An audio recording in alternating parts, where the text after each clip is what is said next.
આ છે youth media group અને આપ જોઈ રહ્યા છો યુથ 24 ન્યૂઝ ગુજરાતી, સમયની સાથે। દર્શક મિત્રો, આપ જોઈ રહ્યા છો યુથ 24 ન્યૂઝ ગુજરાતી। દાહોદ તાલુકાના બોરડી ગામ ખાતે અપક્ષ ઉમેદવાર દેવેન્દ્રભાઈ મેડા પહોંચતા ભવ્ય સ્વાગત કરાયો।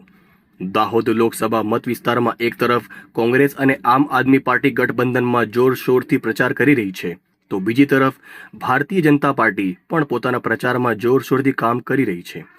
ત્યારે આ બંને રાષ્ટ્રીય કક્ષાની પાર્ટીઓ વચ્ચે આદિવાસી સમાજના જાગૃત અને સભાન અપક્ષ ઉમેદવાર દેવેન્દ્રભાઈ મેડા પણ ગામડે ગામડે જઈ પોતાના પ્રચારમાં વ્યસ્ત છે। આ જાહેર સભામાં લોકોએ તેમનું ઉત્સાહભેર સ્વાગત કર્યું અને તેમને ખભા પર ઊભા રાખીને ડીજે પર ડાન્સ કરાવ્યો। તમને જણાવી દઈએ કે આ જનસભામાં 1200થી વધુ લોકોએ ઉપસ્થિતિ આપી હતી। સૌથી 80% વસ્તી આદિવાસીની છે, તો તમારે વોટ કોનો લેવાનો છે?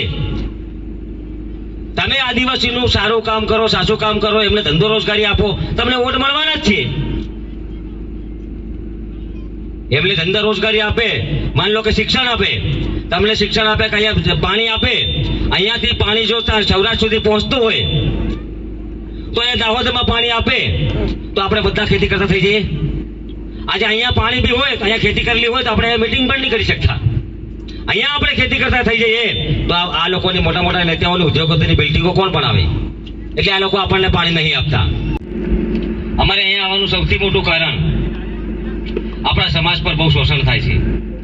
આજે બીજેપી હોય કે કોંગ્રેસ હોય, કોઈ પાર્ટી આપણા સમાજ માટે અવાજ નહીં ઉઠાવતી। આ લોકો ફક્ત ને ફક્ત ઇલેક્શન આવે ત્યારે દોડીને આવી જાય છે વોટ લેવા માટે। આજે આપણા લોકો બહાર ગામ મજૂરી કરી આપણે માંડ કરી બસોમાં બસ સ્ટેન્ડ પર જઈને દેખો, આપણી પબ્લિક દેખાય છે ત્યાં, તો નેતાઓ નહીં દેખાતો હાલમાં। નેતાઓ દોડીને ગામડાઓમાં લગનોમાં જાય છે। ગામડાઓ તો ઠીક છે, લગનોમાં જાય છે પ્રચાર કરવા માટે કે અમને વોટ આપજો એમ। વિચાર કરો તમે, જો સમાજ માટે જો આ લોકોએ કામ કર્યું હોય તો આ લોકોને ગામડે ગામડે દોડવાની ક્યાં જરૂર પડે છે? લગભગ 2 વર્ષ પહેલા કંઈક વિધાનસભાનું ઇલેક્શન હતું, એના આગળ મોદી સાહેબ આવ્યા હતા। આવેલે કે છે કે દાહોદના અંદર 23,000 કે 21,000 કરોડ 21,000 કરોડ રૂપિયાનો મારા દાહોદની આદિવાસી જનતાને હું ભેટમાં આપું છું। અને કાર્યક્રમનું નામ છે આદિવાસી સંમેલન કે એવું કંઈક નામ હતું। એ કાર્યક્રમમાં આવેલે મોદી સાહેબ કહે છે કે 21,000 કરોડ મારા દાહોદના આદિવાસી સમાજના લોકોને હું ભેટમાં આપું છું। જો એ કારખાનું બને છે, એ કારખાનામાં કોને નોકરી મળવી જોઈએ? એમના મોઢાથી કહીને જાય છે કે આ હું ભેટમાં આપું છું, તો નોકરી કોને મળવી જોઈએ? આદિવાસીને, અહીંયાના સ્થાનિકોને। આજે જાણે ક્યાંથી યુપી બિહારથી આવે બધા નોકરી કરી રહ્યા, એટલે મારે બોલવું પડે છે એટલે મારે આ ઇલેક્શન લડવું પડે છે।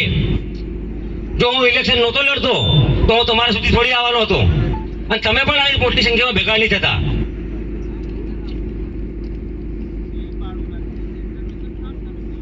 ડગલે ને પગલે જ્યાં જઈએ ત્યાં સવારમાં ઘરેથી નીકળે ત્યાંથી તકલીફ તો કોને કે આદિવાસીઓની, કોને કે એસસી ને, કોને કે શોષિત ને, ગરીબ શોષિત સમાજની।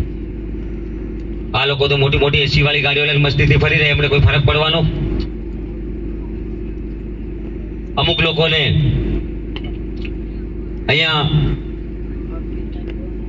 સ્માર્ટ સિટીની વાત કરીએ આપણે, સ્માર્ટ સિટીની અંદર જ્યારે તમે દાહોદ એક અનુસૂચિત 5 વિસ્તારમાં હોય, શેડ્યુલ 5, બરાબર, તો એ વિસ્તારના અંદર નગરપાલિકા ગેરકાયદેસર હોય છે।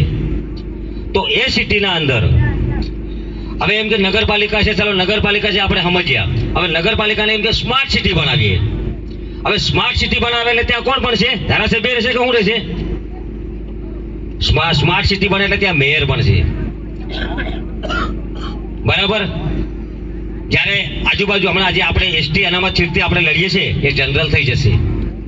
જનરલ થશે એટલે તમને કોઈ લડવા દેશે ઇલેક્શન? 80% વસ્તીમાં એક સીટ જનરલ થાય એટલે આપણે તો એમની જ ગુલામી કરવાની વારંવાર।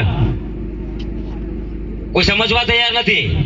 હું તો કહું છું બધા મળીને ગામડે ગામડે મામા ફોઈ કાકા બાબા આપણી બેન બેટીઓ, આજે અમે ટૂંક સમયમાં અમે પણ પૂરા જિલ્લામાં ફરી શકીએ એમ નહીં। અમે સોશિયલ મીડિયાના માધ્યમથી, આ મીડિયાના મિત્રોના માધ્યમથી, તમારા તમામ મિત્રોના માધ્યમથી આ વાત પહોંચાડવા માંગીએ છીએ કે આજે 19 લોકસભાનું જે ઇલેક્શન હું નહીં આપણે બધા લડવા જઈ રહ્યા છીએ. આમના સામે લડવું એટલે જાતે ઉમેદવાર સમજશો ને કે હું પોતે ઉમેદવાર છું, તે દિવસે આ લોકોને આપણે અંપાવીશું. અમુક લોકોને એમ લાગે કે અપક્ષ વાળા શું કરી લે. ભાઈ અપક્ષ વાળા ઘણું બધું કરી લે. આ આદિવાસી સમાજને જય બોલવા વાળા માણસ છે, જોહાર બોલવા વાળા માણસ છે, જોહાર બોલવા વાળા માણસ ઘણું બધું કરી લે. શું આ વખતે 400નો આંકડો પાર થશે કે પછી કોંગ્રેસ પોતાના વચનો પડાવ તૈયાર થશે કે પછી તેમની વચ્ચે અપક્ષ નેતા દેવેન્દ્રભાઈ મેડા જીતશે? દાહોદ લોકસભામાં વિજયની ટ્રોફી કોના હાથમાં આવશે તે તો કોણ જાણે, તે જનતા જ નક્કી કરશે.